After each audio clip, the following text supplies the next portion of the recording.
নমস্কার, গল্প সাথে অস্মিতায় আপনাদের আবারও স্বাগত জানাই। আজকে নরেন্দ্রনাথ মিত্র রচিত রোগ একটি ছোট্ট গল্প আপনাদের জন্যে। তাহলে শুরু করি। কিছুক্ষণ আগে একরকম জোর করেই কল্যাণী বিভূতিকে বসিয়ে গেছে নীলিমার রোগশয্যার পাশে। হেসে বলেছে, কীরকম ভাই তুমি? ভাড়া করা নার্সরাও তো একটু নাও খাওয়ার ছুটি পায়, আমরা কি তাও পাবো না? কেবল ফাঁকি দিয়ে পালিয়ে পালিয়ে বেড়াবে? এমন স্বার্থপর লোক যদি আর দুটি থাকে। আজ তো রবিবার, আজ তো আর আপিস টাপিস নেই তোমার। আড্ডা তা না হয় একটা দিন বাদই দিলে। আজ সারা দিন তোমার ডিউটি রইল এখানে। মনে করো অফিসে আছো, একটুও যদি ঘরে ঢুকি আমরা আজ, তো দেখো। তারপর বিভূতির চোখের দিকে চেয়ে অভয় দিয়ে গেছে, একটুক্ষণ কেবল বসো, খেয়েই চলে আসবো। ও তো ঘুমোচ্ছে, কিচ্ছু করতে হবে না তোমাকে, শুধু বসে বসে কেবল পাহারা দিও। কিন্তু এই কয়েক মিনিটেই বিভূতির দম বন্ধ হবার জো হয়ে গেছে। আর যা কিছু বলো তাই সে করতে পারে। দৌড়োদৌড়ি, ছুটোছুটি, ডাক্তার টাকা, ওষুধ আনা, কিছুতেই সে পিছপা নয়। কিন্তু সেবা শুশ্রূষা তার দ্বারা হবে না। এই ভূতের মতন রোগীর পাশে চুপচাপ বসে থাকা নিজেকেই যেন রোগী বলে মনে হয় এক এক সময়। মাসখানেক ধরে প্রায় জমে মানুষে টানাটানি গেছে নীলিমাকে নিয়ে, জলের মতো ব্যয় হয়েছে টাকা। এই বাজারেও দামি ওষুধপত্র কিনতে বিভূতি কার্পণ্য করেছে তা কেউ বলতে পারবে না। তবু শ্বশুরবাড়ির লোক খুশি হয়নি, নীলিমার মনে অসন্তোষ রয়ে গেছে। মেয়েদের মতো কাজকর্ম বন্ধুবান্ধব ফেলে সে যদি দিন রাত বসে বসে সেবা করতে পারত, তাহলেই কেবল হৃদয়ের পরিচয় দেয়া হতো যেন, তাহলেই শখ মিটত সকলের। প্রথম কিছুদিন বিভূতির অদ্ভুত অপটুতায় কেউ কোনো কথা বলেনি, বরং একটু একটু উপভোগই করেছে। রোগের চিকিৎসা কি নার্সিং সম্বন্ধে সাধারণ জ্ঞানটুকু পর্যন্ত যেন নেই বিভূতির। শিশি থেকে ওষুধের গ্লাসে এক এক ডোজ ওষুধ ঢালতে পর্যন্ত সে পারে না, যা 5-7 বছরের ছেলে মানুষও করতে পারে অনায়াসে। কথায় কথায় এমন সব মন্তব্য করে বসেছে যে ক্ষিতীশবাবু, মন্দাকিনী বা কল্যাণী কেউ না হেসে থাকতে পারেনি। সেসব কথা শুনে কে বলবে বিভূতি একজন উচ্চশিক্ষিত পূর্ণবয়স্ক যুবক? কৈশোর যার কলকাতায় কেটেছে। গাঁয়ের কোনো নিরক্ষর চাষিও এর চেয়ে বেশি জ্ঞান রাখে। বিভূতি কি চোখ কান বুজে চলে? এতখানি বয়স পর্যন্ত সে কি কারো অসুখ বিসুখ হতে দেখেনি? ওষুধপত্রের নাম শোনেনি? কোনো ডাক্তার কবিরাজের সঙ্গে আলাপ করেনি কোনো দিনও? কিন্তু নীলিমার রোগভোগের দিন যত বেড়েছে, রাত জাগার পালা যত বেশি পড়েছে, ততই বিভূতির অদ্ভুত অপটুতা থেকে সকলের সস্নেহ প্রশ্রয় এবং কৌতুক উপভোগের মাত্রা কমতে কমতে শেষে একেবারে নিশ্চিহ্ন হয়ে গেছে। প্রত্যেকেই বিরক্ত হয়েছে। সব কিছুরই একটা সীমা আছে। নাওয়া নেই, খাওয়া নেই, বুড়ো মানুষ হয়ে রাতের পর রাত জাগছে ক্ষিতীশবাবু। সারা দিনের অফিসের খাটুনির পর এক মুহূর্ত বিশ্রাম নেই মন্দাকিনী আর কল্যাণীর। আর স্বাস্থ্যবান জোয়ান পুরুষ হয়ে বিভূতি পাশের ঘরে নাক ডেকে ঘুমোচ্ছে।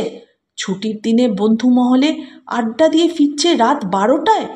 এদিকে নিজের স্ত্রী বসেছে মরতে। মায়া, দয়া, কর্তব্যবোধ না থাক, একটু চক্ষু লজ্জাও তো থাকে মানুষের। এসব সম্বন্ধে কিছু কিছু আলোচনা বিভূতির যে কানে না গেছে তা নয়, কানে যাতে যায় সেই জন্যই তো এসব আলোচনা হয়েছে। বিভূতি পাশের ঘরে আছে তা জেনেও।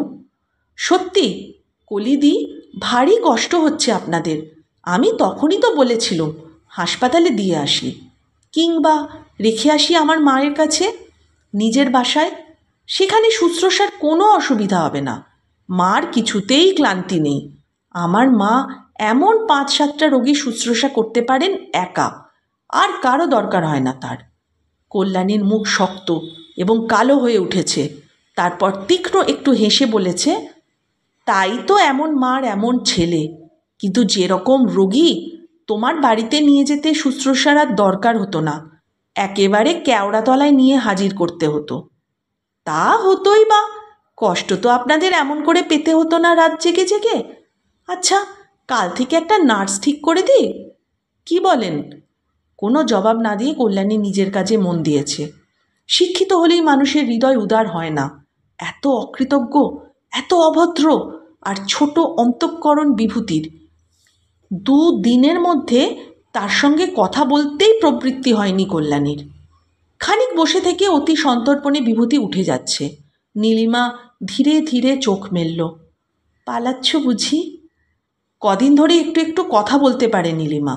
বিভূতি বলল, পালাচ্ছি মানে? ও ঘর থেকে আসছিলাম একটু। নীলিমা একটু চুপ করে যেন দম নিল। তারপর আবার আস্তে আস্তে বলল, আচ্ছা যাও। ভারী কষ্ট হয় তোমার, ভারী ঘেন্না করে এখানে আসতে, তাই না? নিষ্করুণ কঠিন কণ্ঠে বিভূতি জবাব দিল, ঠিক ধরেছ। বিভূতি আবার উঠে দাঁড়ালো। এবার নীলিমা তার দুর্বল ক্ষীণ হাতখানি দিয়ে বিভূতির পায়ের পাতা স্পর্শ করল। একটু বসো, শুধু আর একটুখানি। নীলিমার দিকে তাকালো বিভূতি। কি করুণ আর ক্লান্ত দুটি চোখ নীলিমার। ভারী মায়া হলো দেখে।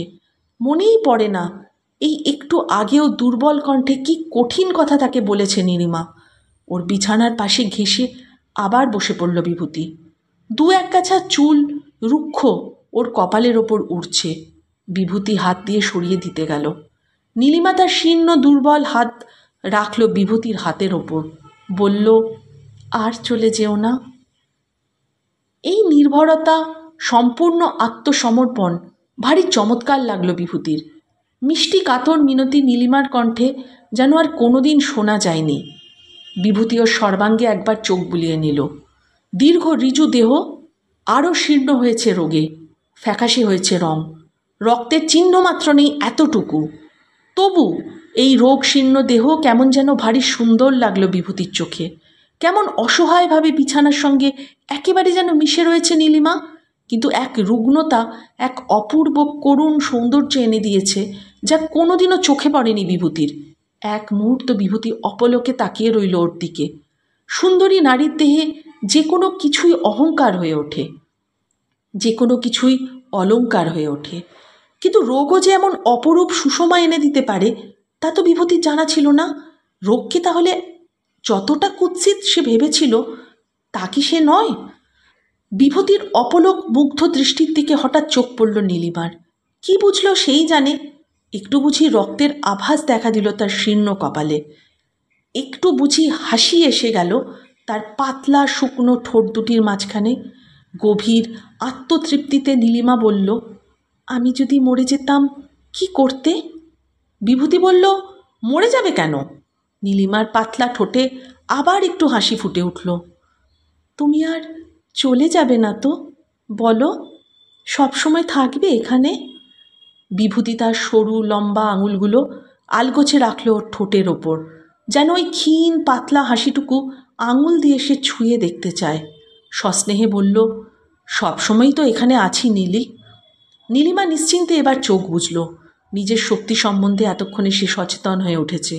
আর সাধ্য নাই বিভূতির তাকে ঘৃণা করার, তার রোগকে ঘৃণা করার, তার কাছে না এসে থাকার। ওর চোখের মুগ্ধতা নীলিমাকে আশ্বাস দিয়েছে, পথ দেখিয়েছে। পরদিন অফিসের পর বিকেলবেলায় বিভূতিকে আর ডেকে বসাতে হলো না, নিজেই এসে সে বসল। জিজ্ঞেস করল, কেমন আছো নীলি? নীলিমা পরম নির্ভরতার সঙ্গে তার হাতখানা বিভূতির কোলের ওপর তুলে দিল। এখন এখন খুব ভালো লাগছে। বিভূতির দিকে চেয়ে নীলিমা একটু হাসল। অদ্ভুত লাগে ওর এই রুগ্ন দুর্বল হাসি। নীলিমা বলল, ভারী স্বার্থপর আমি না, সব সময় তোমাকে কাছে আটকে রাখতে চাই। ভালো লাগে না যে একটুও তোমাকে ছাড়া। আর কেউ কাছে এলে রাগ হয়ে যায় আমার। ওরা ভাবে রোগে ভুগে ভুগে আমার মেজাজ খিটখিটে হয়ে গেছে। সত্যি কি খিটখিটে হয়ে গেছি আমি খুব? যে কথাগুলো অন্য সময় ন্যাকামি বলে মনে হতে পারত বিভূতির, এখন এই রোগশয্যায় নীলিমার অসহায় দুর্বল কণ্ঠে তা অত্যন্ত মধুর লাগে। নীলিমার আঙুলগুলো নিয়ে বিভূতি নাড়াচাড়া করতে থাকে। ভালো লাগে ওর রুক্ষ রুগ্ন আঙুলগুলোর ওপর হাত বুলোতে। ছোট সাদা কবুতরের মতো কি কোমল পেলব আর অসহায় এই নীলিমা। অতি সন্তর্পণে ওকে বুকে তুলে নিতে ইচ্ছে করে বিভূতির, কিন্তু সাবানের ফেনার মতো নরম আর ক্ষণস্থায়ী ও। ওকে ধরলেই যে মিলিয়ে যাবে। নীলিমা বলে, তুমি শুধু আমার কাছে বসে থাকো, আর কিছু চাই না, কাউকে চাই না আমার, কোনো অসুধ বিসুধ কিচ্ছু লাগবে না, শুধু তুমি আমার কাছাকাছি থাকো, তাতেই আমি ভালো হয়ে উঠব। বিভূতি ওর হাতটা নিজের মুঠোর মধ্যে আস্তে আস্তে আলগোছে একটু চাপ দেয়। আমি তো তোমার কাছেই আছি নীলি। বেলফুলের একটা চারা আছে টবে উঠোনের একধারে, 2-3টে ফুল ফুটেছে তাতে। কল্যাণীকে দিয়ে ফুল দুটো তুলে আনে নীলিমা। বিভূতি আস্তে তার হাতে দিয়ে বলে, নাও। প্রথম প্রেমের দিনগুলো যেন ফিরে এসেছে নতুন করে, সেই একটু ছোঁয়া, একটু কথা, একটু হাসি, আর এই টুকরো কথাগুলো জড়ো করে মনে মনে তা দিয়ে মালা গাঁথা। কি হয়েছে বিভূতির? নতুন এক নেশায় যেন পেয়ে বসেছে তাকে। অফিসে কোনো রকমে ঘণ্টা 7 কাটিয়ে আজকাল সে একেবারে সোজা চলে আসে নীলিমার কাছে। আড্ডা নেই, বন্ধুবান্ধব নেই, সমস্ত পৃথিবী যেন ধরা দিয়েছে নীলিমার ওই ঘরটুকুর মধ্যে। পরিসর তার কম, কিন্তু কি ঘন আর কি গভীর। আর প্রায় প্রতিদিনই নতুন নতুন রং বেরঙের ফুল কিনে আনে বিভূতি, রুক্ষ এলো চুলের মধ্যে গুঁজে দেয়, কয়েকটা বালিশের পাশে আর বিছানা ভরে ছড়িয়ে রাখে। মন্দাকিনী বড় মেয়েকে আড়ালে ডেকে বলে, ও কি হচ্ছে, যত সব সৃষ্টি ছাড়া কাণ্ড। অসুখের বিছানায় ফুল ছড়িয়ে রাখতে কেউ কোনো দিন দেখেছে? নিষেধ করে দিস তো বিভূতিকে। কল্যাণী ম্লান হাসে, আমি নিষেধ করার কে মা? আমার নিষেধ অন্যে শুনবেই বা কেন? কিন্তু এক ফাঁকে কল্যাণী ঘরে ঢোকে ওদের, বলে, ইস, ফুলের গন্ধে ঘর যে একেবারে ভরে উঠেছে। এ কি রোগশয্যা না ফুলশয্যা নীলি? নীলি বলে, ফুলশয্যার দিনে আমার জ্বর হয়েছিল, মনে আছে দিদি? আজ রোগশয্যায় তার প্রতিশোধ নিচ্ছি।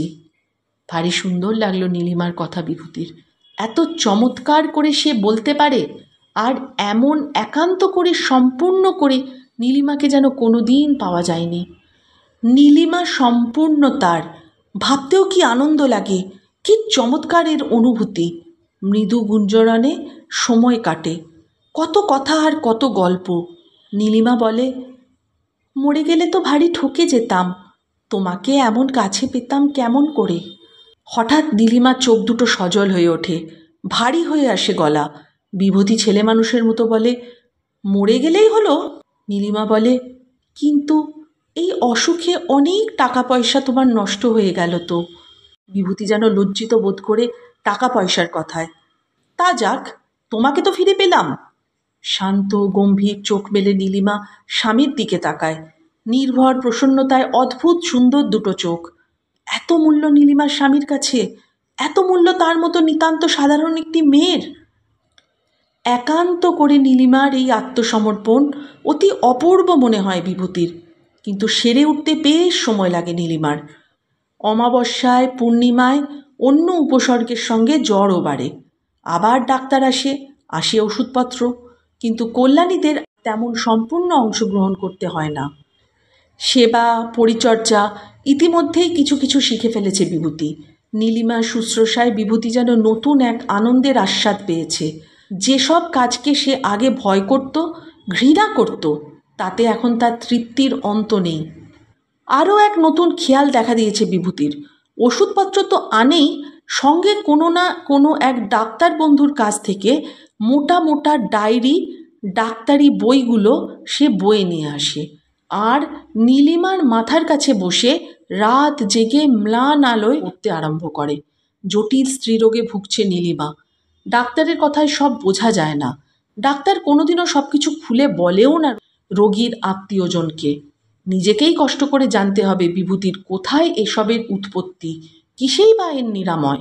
সব বোঝা যায় না, মাঝে মাঝে ভারী কঠিন লাগে, তবু অসীম ধৈর্য বিভূতির, অপরিসীম অধ্যাবসায়। নীলিমার জন্য সমস্ত চিকিৎসা শাস্ত্রকেই সে যেন ভালোবেসে ফেলেছে। নতুন এক জ্ঞানের রাজ্যে প্রবেশ করেছে সে। এমন যে নীরস বিজ্ঞান, তাও নীলিমার সহচর্যে অপূর্ব রসময় হয়ে উঠেছে তার কাছে। আজ যা রাত জেগে পড়ে, কাল তা নীলিমাকে সে সরল ভাষায় বুঝিয়ে দেয়। বেশ লাগে বিভূতির। চিকিৎসক হিসেবে বেশ খ্যাতি আছে বীরেনবাবুর, অভিজ্ঞতাও তার দীর্ঘদিনের। সময় লাগলেও নীলিমা দিনের পর দিন ভালোই হয়ে উঠেছে তার চিকিৎসায়। ধীরে ধীরে ডাক্তারের পরামর্শে আর বিভূতির সহচর্যে নীলিমা সুস্থ হয়ে উঠল। একদিন নীলিমা হাত ধরে টেনে তুলল বিভূতিকে। শরীরে তার কতখানি নতুন শক্তি সঞ্চার হয়েছে তার পরিচয় দিচ্ছে যেন সে।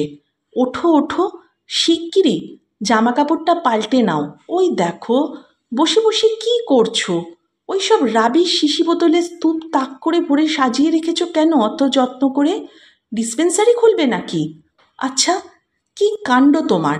বাবারে বাবা, দিনের পর দিন কতখানি করে বিষই যে গিলতে হয়েছে ঢকঢক করে। ফেলে দাও, ওই সব ফেলে দাও। কি হবে ছাই আর ওগুলো দিয়ে? নাও, তৈরি হয়ে নাও তাড়াতাড়ি। আর দেরি করো না লক্ষ্মীটি।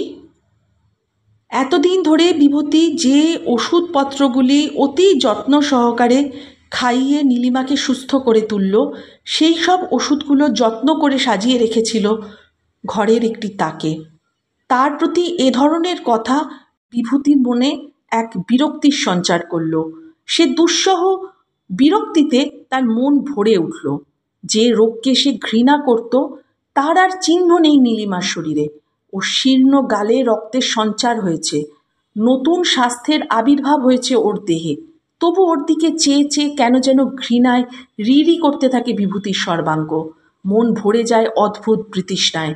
কঠিন শুষ্ক কণ্ঠে বলে, কি ছেলে মানুষই আরম্ভ করেছ নীলিমা? যাও এখান থেকে, তোমার যা খুশি করো গিয়ে। মেঝে থেকে বইটা আবার তুলে নিল বিভূতি।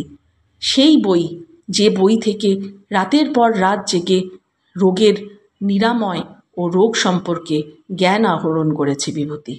নিজের আনন্দের রঙে নীলিমার সমস্ত পৃথিবী এতক্ষণ রঙিন হয়েছিল, ভেসে চলেছিল খুশির স্রোতে। এবার হঠাৎ ঘা খেয়ে নীলিমা স্বামীর চোখে চোখ তুলে তাকালো। এ কি বিভূতির চোখ? আনন্দ নেই, উল্লাস নেই। বিভূতির চোখ কি পাথরে গড়া? ঘৃণায় আর বিরক্তিতে তা যেন বিকৃত আর ঘোলাটে হয়ে উঠেছে।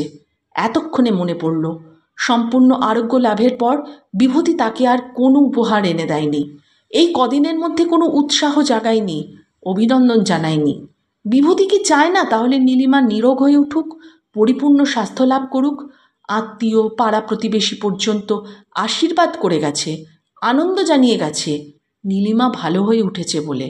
আর বিভূতি তার স্বামী হয়ে পৃথিবীতে তার পরম শুভাকাঙ্ক্ষী, সবচেয়ে ভালোবাসার পাত্র হয়ে এতে খুশি হতে পারল না? নীলিমার আরোগ্য কি চায় না? স্বাস্থ্য চায় না? সৌন্দর্য চায় না? তবে কি চায় বিভূতি? কি চায়? নীলিমা কয়েক পা এগিয়ে এলো বিভূতির কাছে, একখানা হাত রাখলো বিভূতির কাঁধে। এই শোনো। বিভূতি ঘাড় ফেরালো। বিরক্তিতে কপাল তার কুঞ্চিত হয়ে উঠেছে। আবার আবার এসেছো তুমি ইয়ার্কি দিতে? কিন্তু আমি তো আর তোমার মতো নবজন্ম লাভ করিনি যে উড়ে উড়ে বেড়াবো প্রজাপতি সেজে। চিকিৎসা বাবদ অনেক দেনা হয়ে গেছে বাজারে, সেগুলো শোধ দেওয়ার ভাবনা আমাকেই ভাবতে হবে। বলেছি তো, তুমি যাও না, বেরিয়ে এসো গে যেখান থেকে খুশি। নীলিমার মুখে অদ্ভুত হিংস্র এক টুকরো হাসি, এক ঝলক তরল বিষ যেন লেগে রয়েছে তার ঠোঁটে। পাগল হয়েছ? তুমিও যেমন। কোথায় আবার যাব বেড়াতে? তার চেয়ে ওদের কাউকে বলো বিছানাটা পেতে দিক, আবার শুয়ে পড়ি। তাক থেকে ওষুধের শিশিগুলো আবার নামিয়ে আনো, আর তুমি এসে বসো শিয়রের কাছে। আগের মতোই আবেগ দিয়ে ওই ডাক্তারি বইটা নিয়ে পড়ো, আর আমাকে ওই শিশিগুলো থেকে ওষুধ খাওয়াও। রোগশয্যাই যে আমাদের ফুলশয্যা, এ ছেড়ে যাবো আবার কোথায়? এই দিব্যি করে বলছি তোমাকে, আমি আর কোনো দিন উঠতে চাইব না এই রোগশয্যা ফুলশয্যা থেকে। অদ্ভুত মানুষের মানসিকতা, মানুষের মনন, তার খুব সুন্দর একটা ছবি ফুটে উঠেছে নরেন্দ্রনাথ মিত্র রচিত রোগ ছোট্ট গল্পটিতে। কেমন লাগলো আপনাদের? গল্প সাথে অস্মিতা সাবস্ক্রাইব করে পাশে থাকার একান্ত অনুরোধ রইল। থাকবেন তো? সবাই খুব ভালো থাকুন। নমস্কার।